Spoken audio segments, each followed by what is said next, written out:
Okay, welcome to the recent past. Nicky Prince, as they call you on the streets. But for the benefit of those who have been living under a rock or who don't know who you are, maybe you can just introduce yourself.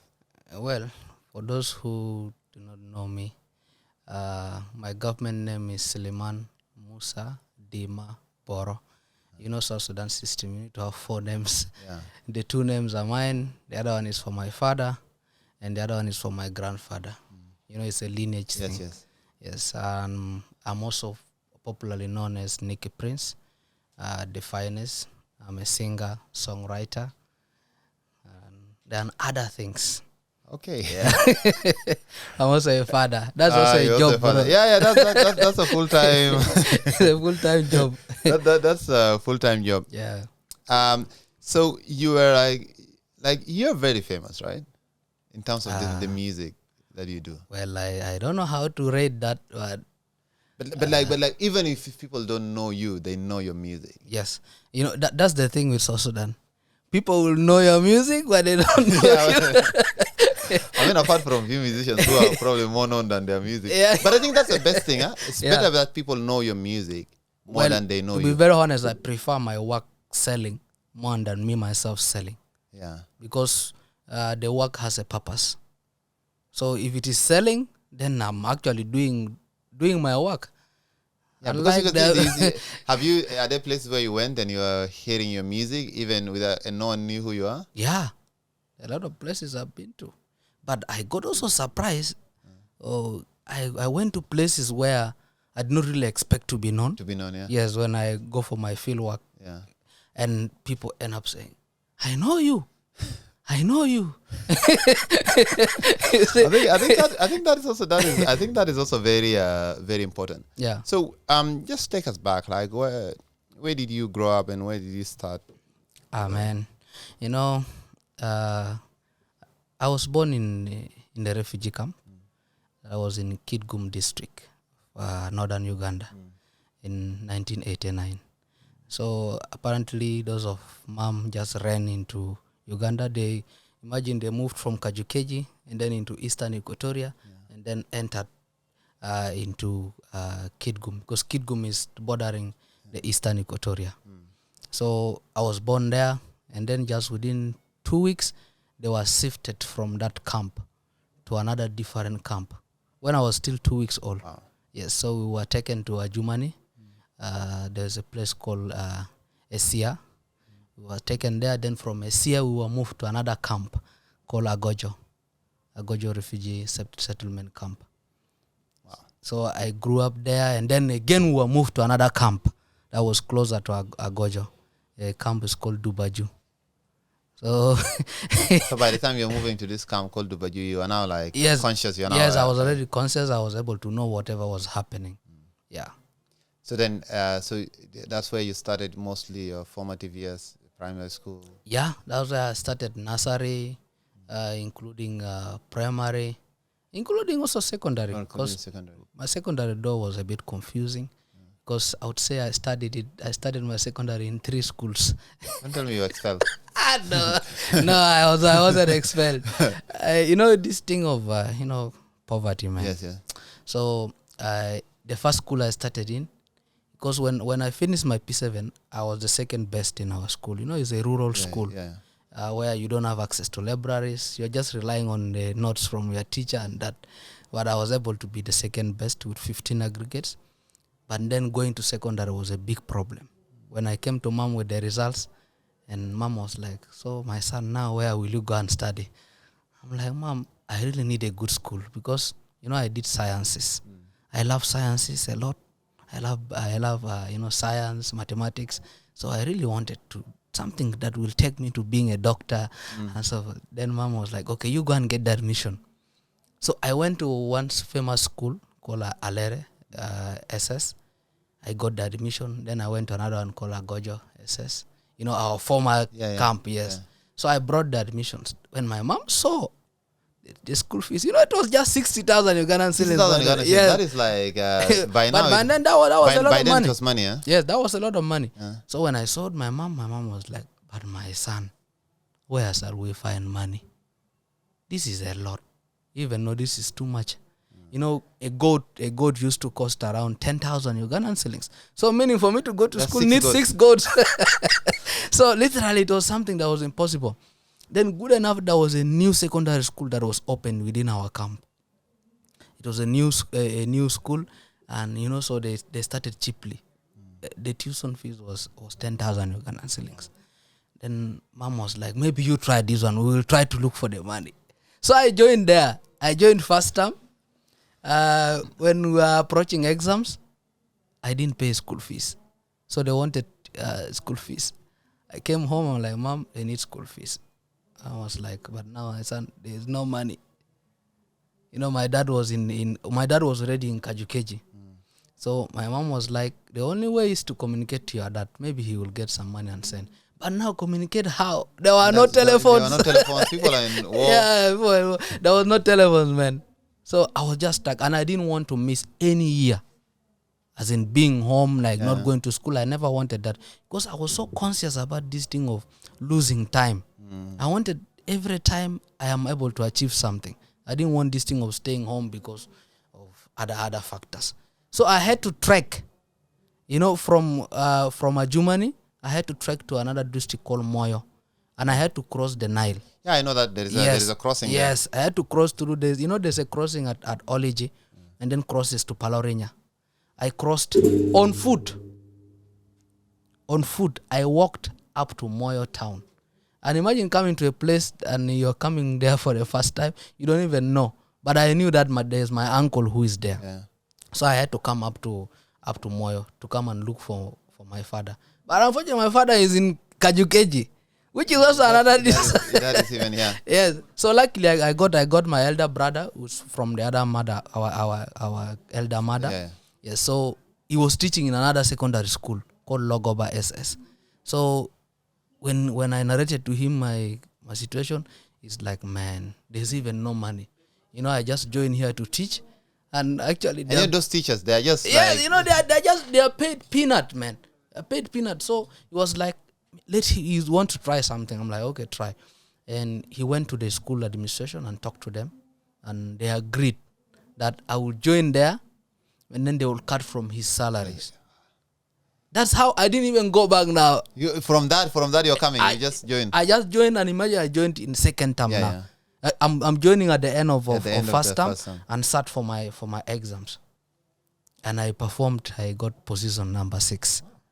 You know, that means you are really yes. Yeah. So I studied there for 2 years. That is senior 1 and senior 2.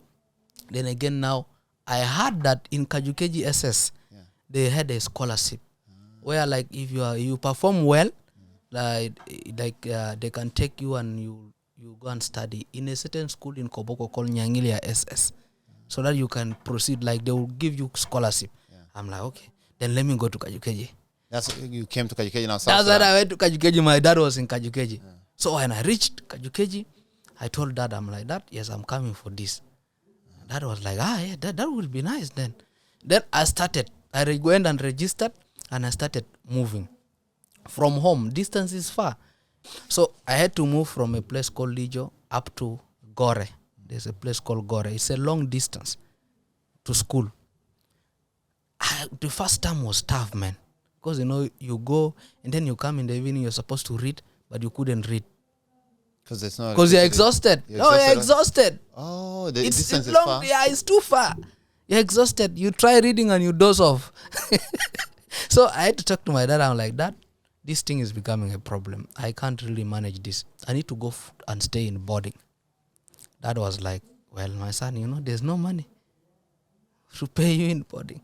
And there also the tuition was 60,000. Wow.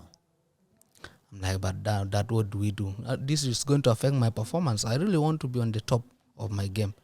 Dad was like, he only has 5,000 Ugandan shillings. That is not even close. It can't even buy food stuff for me to go with to school. Good enough, you know, I had good relationship with the guys in the school. Yeah. I had some colleagues of mine in school, so they are already staying there in boarding. You know, they cook in school, but these guys could also cook. They could cook their own.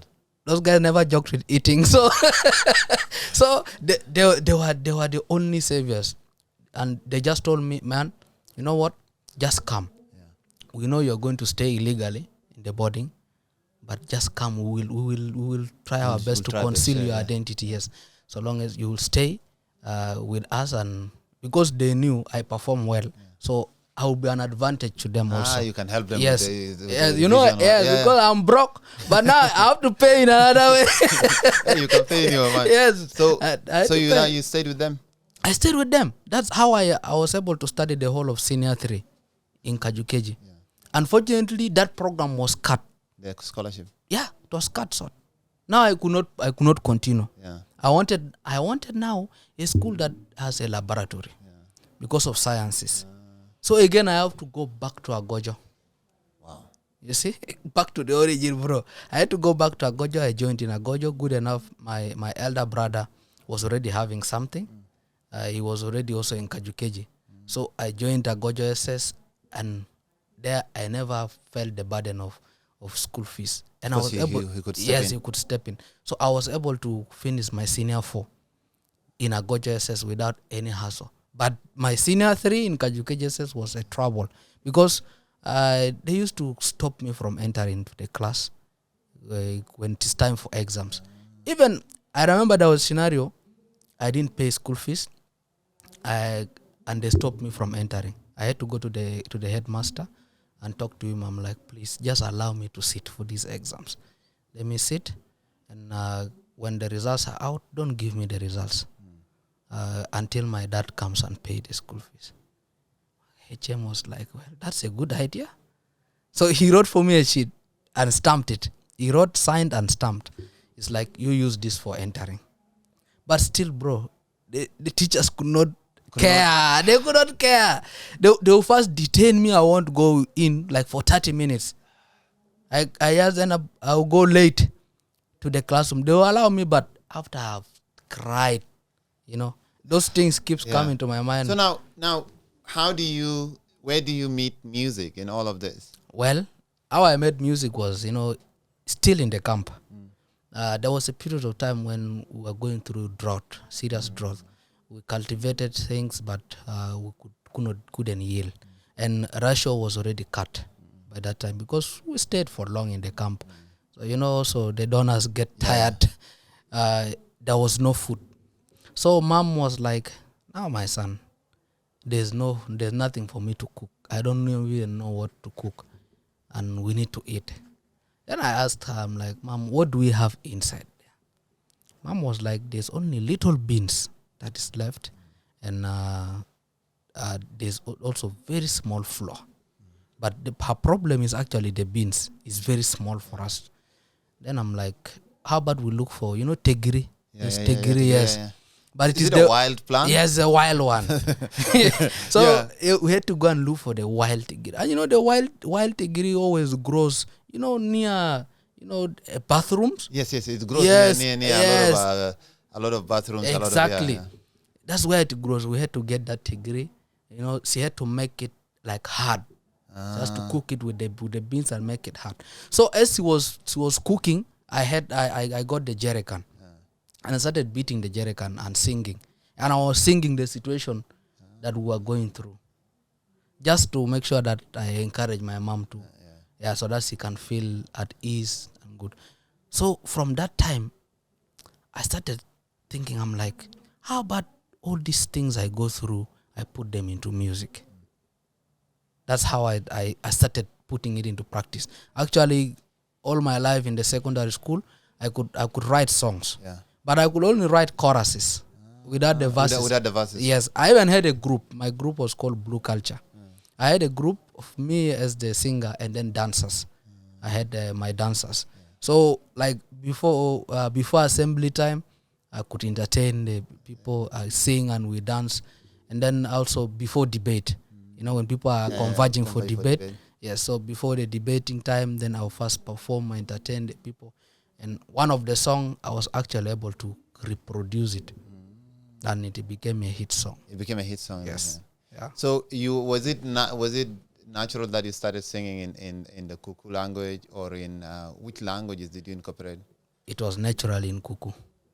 Why is that? Because I just feel comfortable because you know how songs come. it's it's not like, I don't know how to describe it, but you know the concept of a song, it comes in a specific language, and you can't change it, because when you change it, it changes the flavor. It comes with its own emotions in that language. When you try translating it to another language, it distorts the feelings. It distorts the emotions in the song.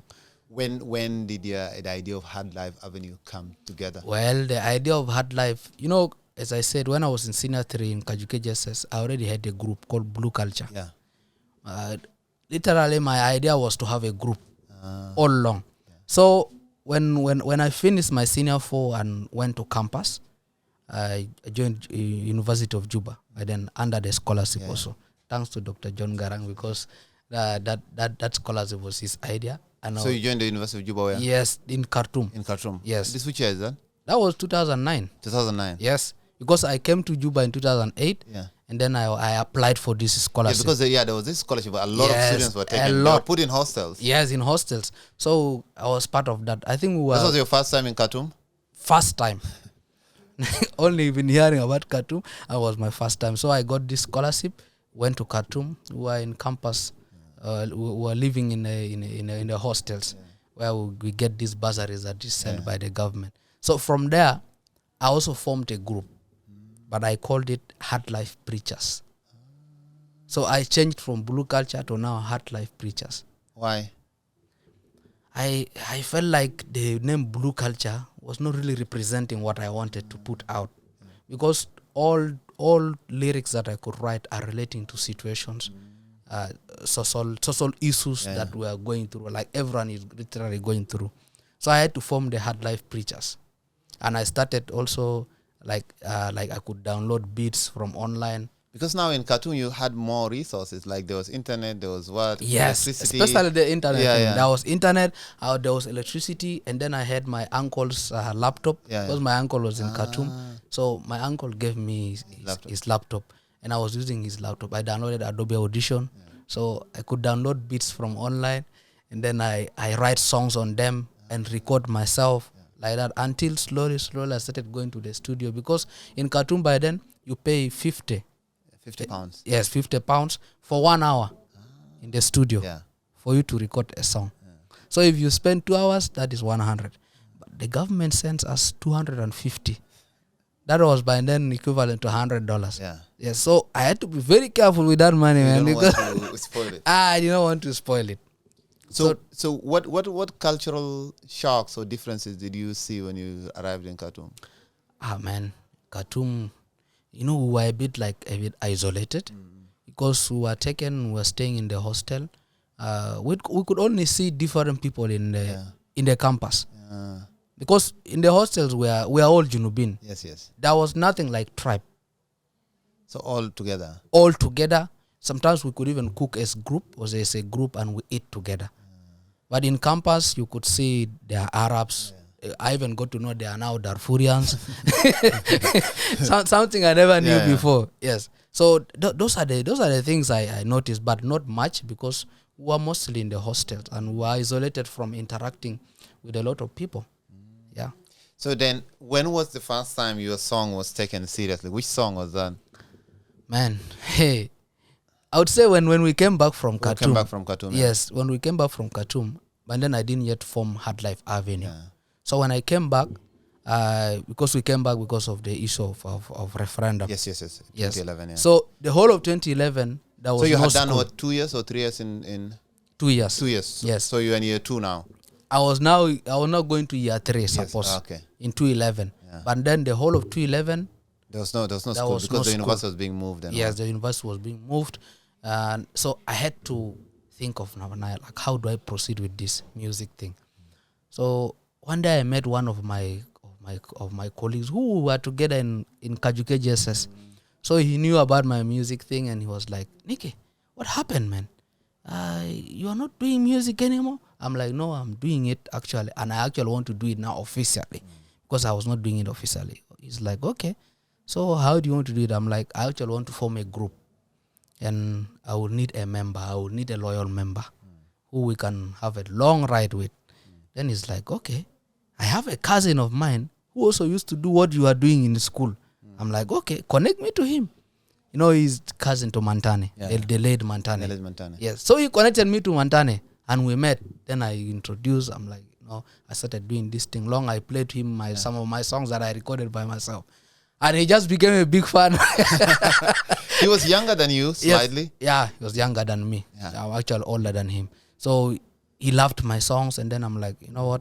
I want us to do it seriously now. I don't actually like these songs because the production is of poor quality. Yes, I wanted something of high quality. Then he's like, so how do we do it? I'm like, I have a name, but it's not fully. I want this group to be called Hard Life Avenue. Then he's like, okay, so what does it mean?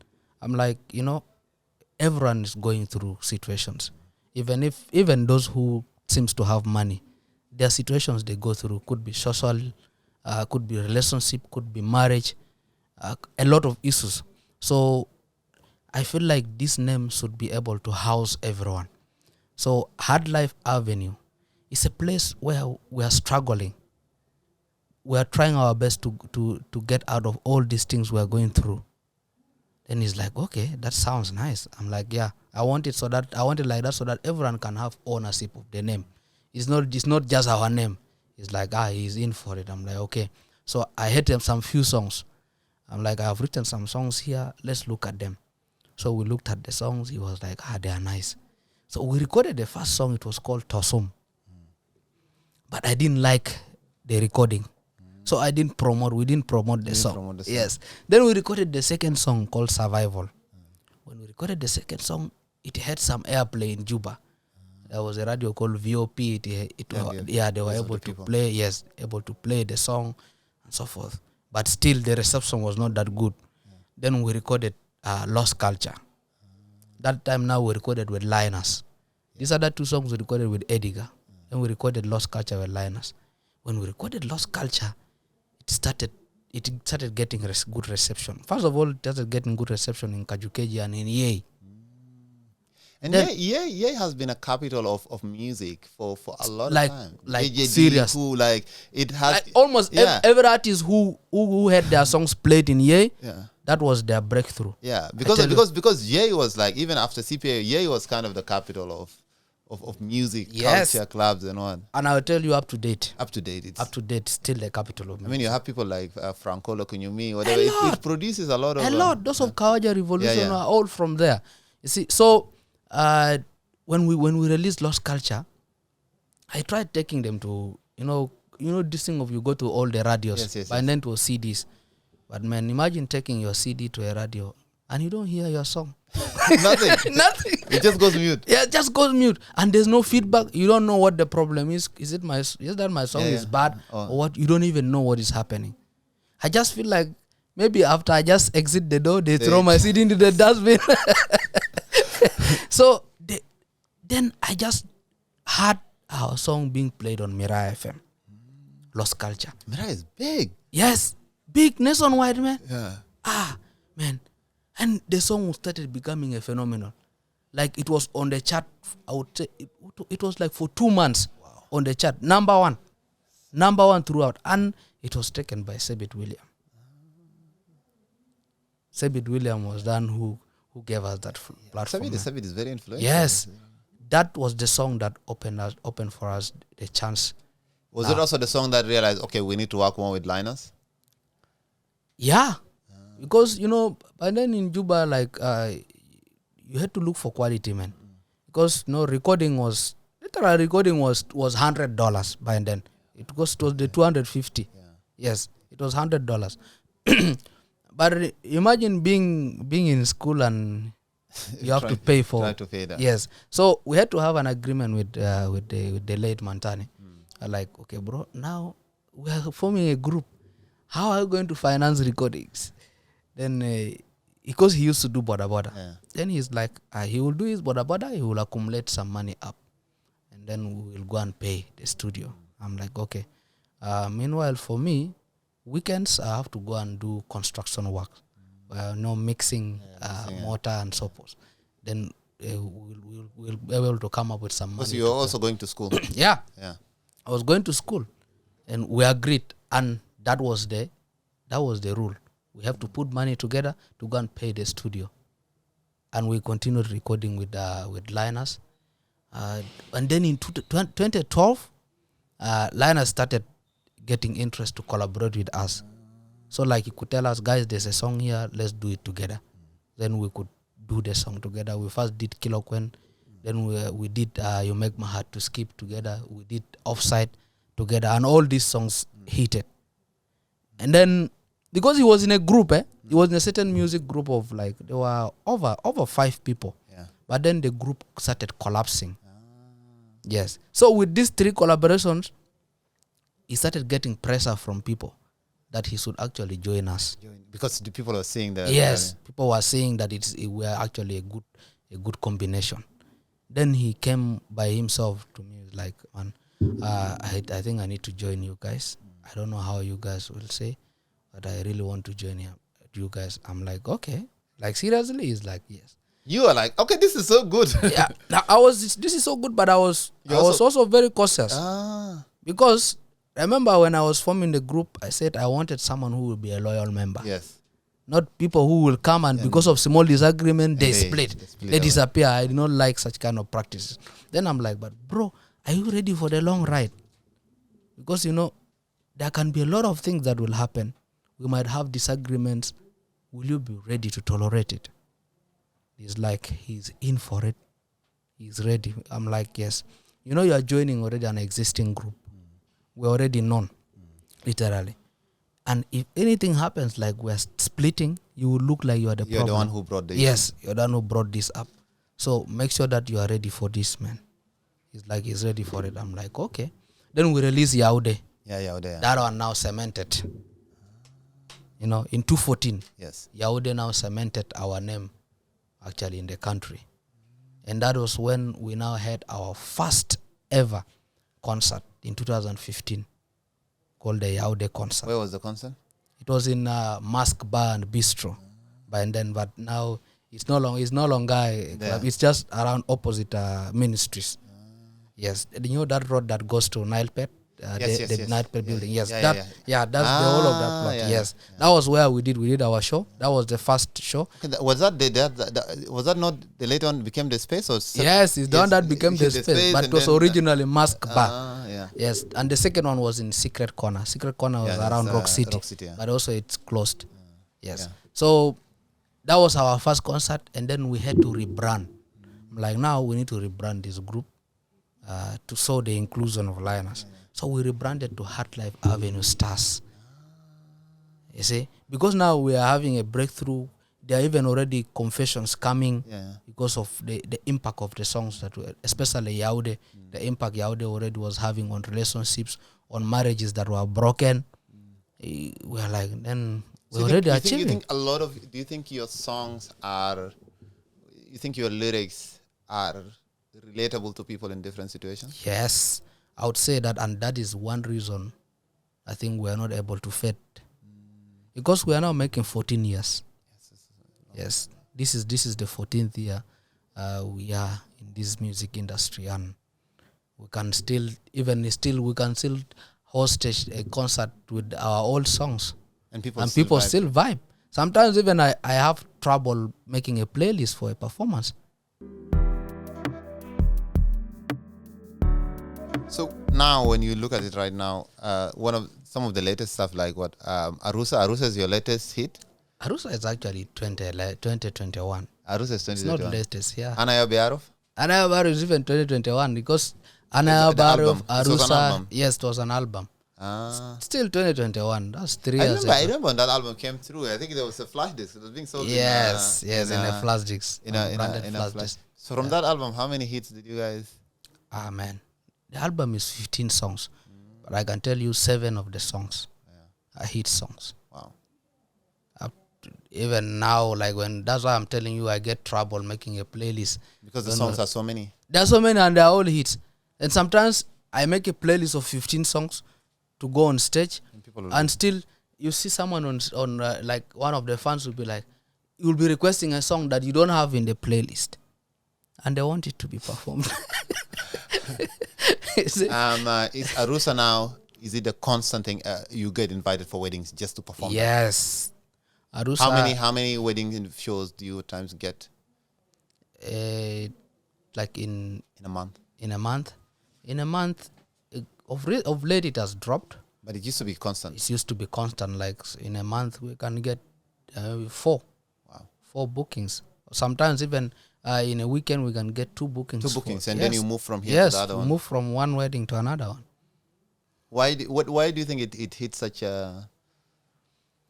I think one thing I think I noticed is Arusa, the Arusu song. It's a different vibe. It's a different vibe. It's an Afrobeat, but it's a different vibe. It's a vibe that I think people have not been listening to. They never heard before. It's a vibey song. You can't call it dancehall or call it zouk or Afrobeat.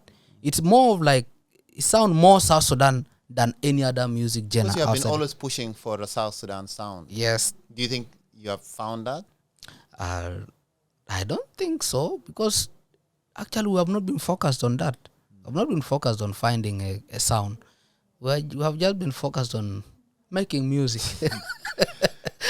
Talking about your style, you have a certain, your style on stage is not like this. You have a very colorful, at times, like jalavia, at times you're wearing different. What inspired that kind of style of your stage presence? We don't really get to decide what to wear sometimes, because this thing of being fashionable, we don't actually do that.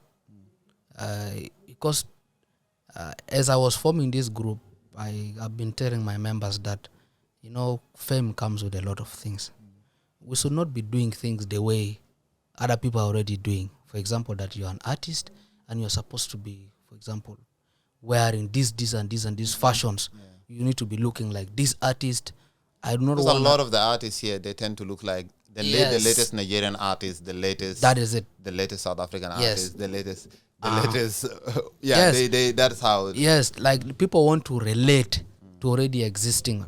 But I've been telling my group that let's just be people. Let's just be human beings. Let's just be normal. Because if you want to always compare and be like those other guys, you put a lot of pressure into yourself. And remember, our context is totally different. Imagine comparing yourself with Davido. Yeah. Davido had a different background. And you'll be putting a lot of pressure into yourself and you end up crashing. So literally we decide to wear anything and go on stage. But they're very fashionable things at the end. Yeah. So, in a way, it's true. It's is it 2 years ago, 3 years ago, your group lost one of its members? It was 3 years ago. 3 years ago. Yeah. In a very tragic accident. Yeah. In Uganda. Talk to me through that process. I would say we didn't expect it. It actually happened when I and Linus were in WOW. We went for some EGAT program. Because I remember this EGAT program. It had a lot of artists. Yes. So many artists were in it. We were for it, and Mantani was already in Kajukeji. He had his own personal issues that were troubling him. Here in Juba, and he said he wanted to go and rest, and he chose to go to Kajukeji. So good enough, when he went to Kajukeji, he started also doing like things for himself, like business. He was doing supplies and so forth.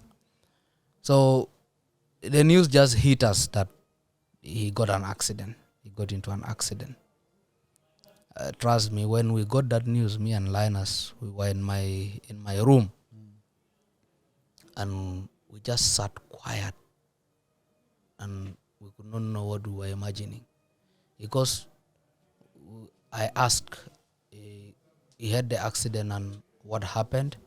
Was saying he had a head injury. It's like his legs. So like it was so confusing. So I started I got stressed. I'm like, head injury. I was now thinking of internal bleeding, brain.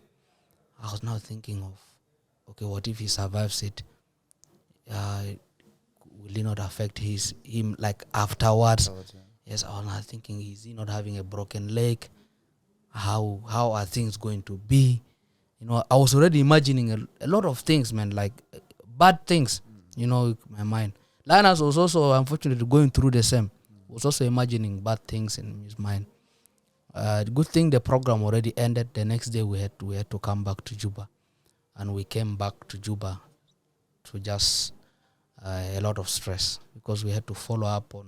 Where was he? Where was he taken by then? He was taken from, because it happened in Moyo district, Yeah.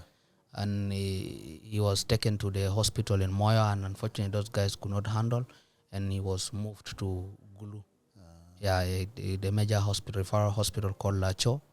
In Lacho also, they couldn't. They had to refer him to be taken to Kampala. Yeah, so when he was taken to Kampala, unfortunately, even before they could do anything, he passed. By then you are mobilizing money. I realized like you guys were like, hey, doing an appeal, using a platform to raise funds to send him. It's true. We were trying to make sure that we were able to arrest any medical situation that might come up, because things relating to head injury, we were just expecting that there could be internal bleedings, and this could be very costly, and we had to already be running for support from the public. That unfortunately we could not make it, you know. So where were you when you got the news? I was still here? Yeah, I was already here because we got the news of the accident when we were still in Wow. But then the next day we had to travel back to Juba. And that was 24th. 24th was actually when he passed on. What goes through someone's mind when you hear this is a young person you met, almost like a younger brother? Man, I don't even know what to say, but you know, it was a very crazy moment because he was a very lively person. Yeah.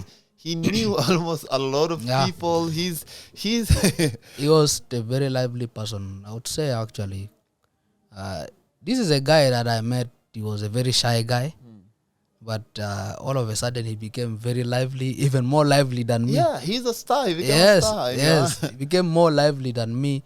You know, I'm a bit of this kind of person who really don't associate a lot. Yeah, you're very kind of. Yeah. Even I think probably this is the longest we have talked. This podcast. But when it comes to conversations, I can talk.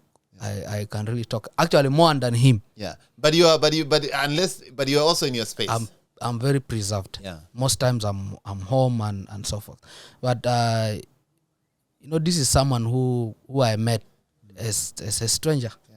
Because we were not friends. Yes. But then we met and started as partners. And then the relationship grew. We became best friends. Because that was the only person who I could visit. I could talk to every day on phone. You see, you could come to my house anytime. Because, you know, people understand friendship in a different way. Sometimes people understand friendship as just talking on phone like once in a week or maybe twice in a week. But real friendship has to go beyond that. Like you visit each other. Sometimes you go and you get concerned of everything that happens. And that was us. I would say that was Mantani was my best friend. Because I never had a best friend to that level of like being too close like that. Until it reached a moment that people could confuse us. Yeah, because you guys look alike. People could confuse us. Yeah. They called me Mantani sometimes. Even up to date, the people who still call me Mantani. Even people who are close to me, who knows the difference between Mantani and Nikki, he still called me Mantani. You see? So that thing broke me, but I had only one thing to my advantage. And that thing was the fact that I understood about death. I understood about death, and I understood about the life cycle of life itself. You know, accepting that one day the person who is close to you is not gonna be there is one step towards actually conquering the fears of losing someone. And I think that was what saved me. Trust me, throughout his funeral, I never cried because of one reason. I never cried because I knew if I was to cry, everyone was going to break down. Because it will send a shockwave. Yes. I was the only hope.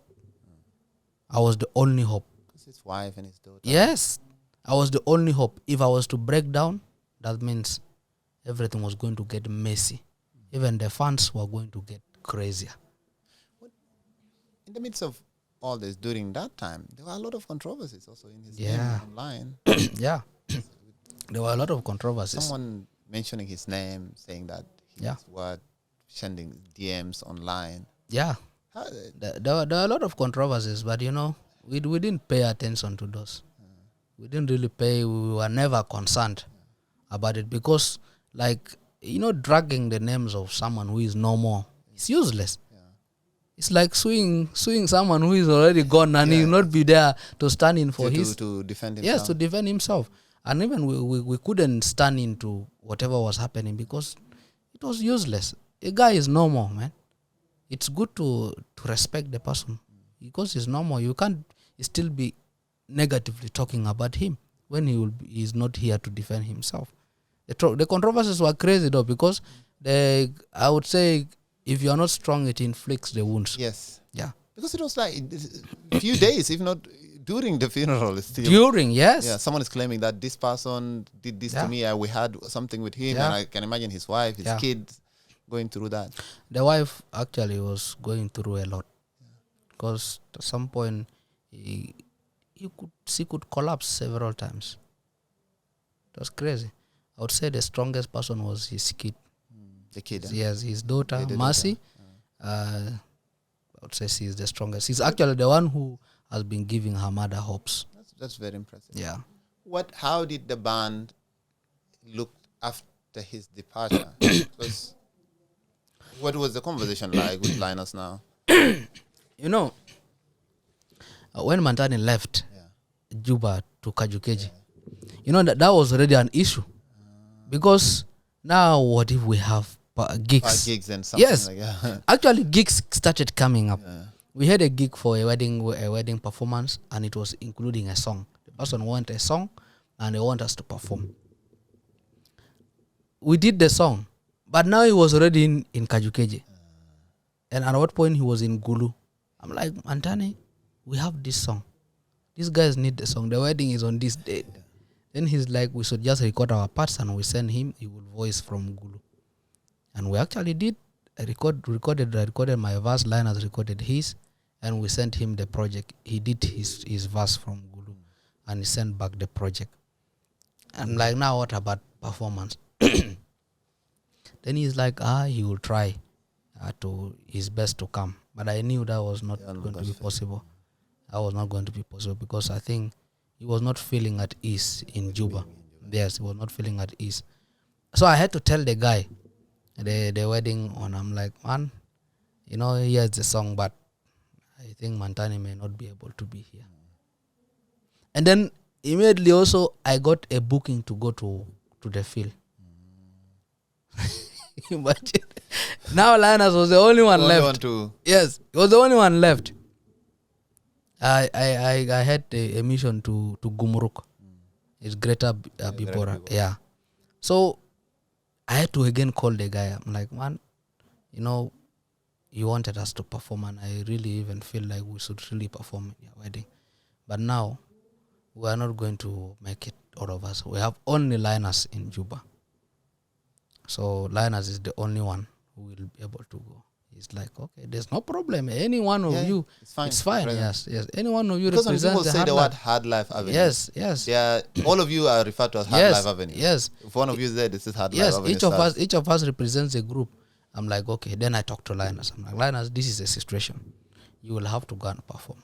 I got stressed. He got stressed. He's like, that is not possible. I'm like, no, it's possible. He's like, no, you will not be able to manage. I'm like, no, Linus, it's just you who is feeling like it's impossible. But it's possible. Assuming it was me in Juba alone, I would still perform. How many shows have I performed in alone? And how many shows have Mantani performed in alone? We agreed this thing from the start that any one of us represents hard life. So wherever you're gotten and you're needed to perform, you have to perform and represent the group. Because when I was in school by then, we used to get bookings to go and perform in Yei, and I would be having exams, and Mantani could go alone. And go and and go and represent, and the fans totally understand. Because you will be honest, like, this guy is for exams, he cannot come. They're like, it's fine. You represent the group. You see, we negotiated with Linus, but it didn't succeed. Yeah, it didn't succeed because I also realized I think we didn't prepare him for that. And he's primarily a producer. Yes, he's primarily a producer, but he plays a very key role in the group because he composes songs. He composes a song. Yes, but do you think? But he's not into like that full time. Yeah. So that's something that he can do. Yeah. But he composes and Yeah. That's true. It's a bit now looking at this, like you're now like what, 14 years or 15 years into the 14 music, years. 14 years. Yeah. And you're a family man. Yeah. You're married, and you also have work. You're employed. I'm actually 9 years in my marriage now. Yeah, you're 9 years in your marriage. Yes. How many kids? 4 kids. Wow. Yeah.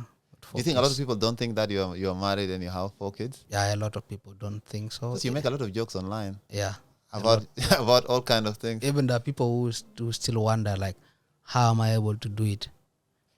Because you talk about Nyash, what? Yes. That's true. I talk about Nyash and so on. But you think that's just like an online persona, but you're like, there you have your wife, you have your man. I have several personalities. So whatever I do online is for entertainment purposes only. It is not what I do in real life, because I have a family, and my wife got me when I was already doing music, and I briefed her very well about my public conduct. So she knows what she's into, and if she was to be like any other woman, I think the marriage would have collapsed. Yes. Do people in the office know that you're like into music and you're famous? Actually, it took them long to know. It took them long, huh? Yes. Because so you go through the interview and whatever, and you got the job? Yes, I went through the interviews, and I got the job, but most people in the office still could not figure out who I was. Because when I joined, I joined my organization in 2018, when I used to save. You didn't have all this. Yes, I didn't have the dread. So no one understood. But then slowly they started knowing. They started, because they could watch videos and they'll be like, this guy resembles this.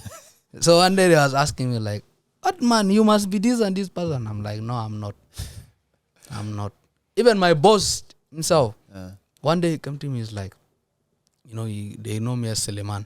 Like, Suleiman, so you sing? I'm like, no, I don't. Don't.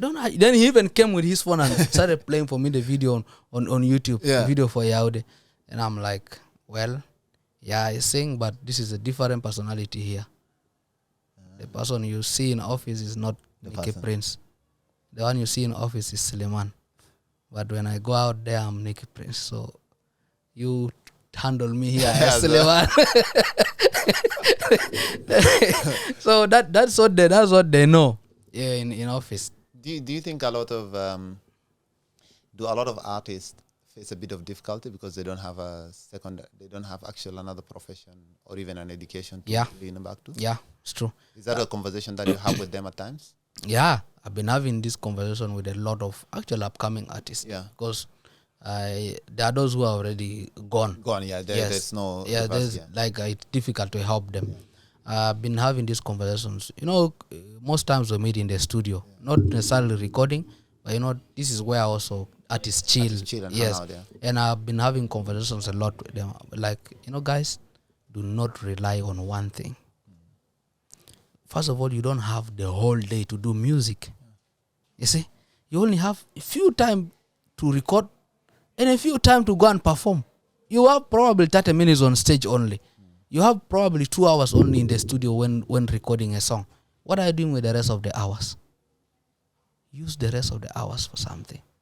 And unfortunately, these upcoming artists are guys who decide to drop out of school deliberately. Because if you can afford to record a song at $100, how can you claim that you couldn't afford school fees? But maybe they want that in the lyrics. Dropped out. And it can be devastating. And then these conversations probably help some of them. Yeah, there are some of them who actually returned and went back to school, and some of them are currently studying. What do you think about also the glorification of some of these acts in songs, like alcoholism, weed, being unfaithful to women, or doing what, or even at times Toronto or whatever, violence. What do you think of those? Or do you think it's just showbiz, or do you think at times it's also... It can be showbiz, but it can have an impact. Because if you're already doing that, you have people listening to you. And some of them can be actually younger people who can be influenced by your messages. And when they get to listen to that, they idolize you. This is my star. And they hear the star praising weed. Yeah. What do you expect? They will definitely go try it. They hear the star idolizing alcohol. For example, you are posting pictures and showing up with bottles. That is the same thing they will idolize. I don't really encourage this. My problem, I think, is with media houses, because they also amplify this. I think there is some artists can say, like, I'm reflecting the reality of life. If life is this, if life is Dugukas, I'm telling you, this is what is happening. Yeah. But it's not necessarily that I'm carrying it. I'm telling you, life is hard. This is how it looks like. But you are not actually being an agent of change. You are actually already amplifying what is happening. It's a bad thing, and you are making it worse.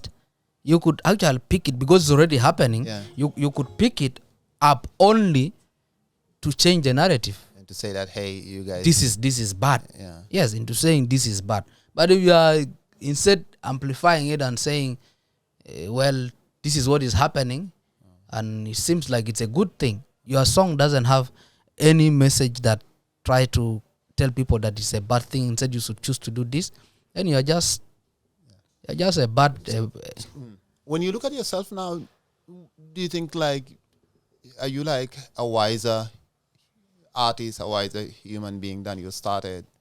And what are some of these lessons and things probably that you have learned that you now pass to other people? I really agree. I'm a wiser artist than before, because I really love learning, and every situation I go through, or every situation that someone goes through and I get to know it, is an opportunity for me to learn, and I've been learning throughout the years, and also I've been doing a lot of researching, yes, of things relating to music career itself. Like, for example, I can tell you I don't drink alcohol, I don't smoke any kind of thing that need to be smoked. I only eat food, I drink water to go on stage. Do you think a lot? There are some artists. They're also like. There are a few artists I had tended to be friends of mine, and I realized they don't. Some of them also don't drink, and yes, but there are very few. Yeah, I was with team manager. He's just like very chill. Yeah, it Many man, Manasseh. Yes, there but there are very few. There are not many. But do you think? But some of them drink responsibly, or do you think a lot of artists just at times they just go full on? I think there's nothing about drinking responsibly, because it starts with one bottle. You graduate to the second, and then to the third. Then all of a sudden you will need 10 bottles to get high, and then it graduates to a crate, and then a crate will no longer be able to make you high, and you will need the hard liquors. But a lot of times when people meet artists, they want to offer them alcohol. That's the first thing they want to do, right? Yes. When you meet you in the club, this is the same thing we went through. That's why I'm telling you, I've learned a lot throughout the years. This is what happens. They give you as a gift. They're able to pay to buy for you bottles, than give you that money for you to use to yes, buy something for kids. Yes, to buy something for the kids. They will never give you cash. They will buy you bottles. But I think I would say that is one reason I've been having very few friends. Because I could not be bought into that lifestyle. Yes, because sometimes for you to be friends, you need to be doing the same thing. You see, and I failed. It's hard for me to be influenced. It's very hard for me to be influenced, and it's something that a few artists are able to cope with that, because the pressure is too much. Being famous and the excitement that comes with it, it comes with a lot of pressure that if you're not careful, you start doing things that you have not been doing. You see? Nicky Prince? Yes. Thank you for coming to the recent part. We're just clocking an hour, and I think it's been such a delight talking to you, seeing your journey, the different struggles and ups and downs of life. This industry is like footballers. It has a very short-lived. Yeah. A lot of people go out because of injury, because of different mental things. Yeah. So for someone to kind of withstand that longevity and still be here and be a parent, be a mentor, and be present also in your family life, and as well as the family of the people who rely on you, I think that's very impressive. Yeah. There's HIV out there. There's being drugged into alcoholism. There's being drugged into actually drug addiction. There's being drugged into infidelity, having multiple relationships. As an artist or as a creator, you can still have a decent family and still be doing music or whatever you are doing as a creator. You can still have a family, have kids. You can still live life like any other person. Just make sure that it doesn't get into your head. Let it not control you. Control it. Thank you so much. Yeah, thank you, man. I think we can end it on that. Yeah.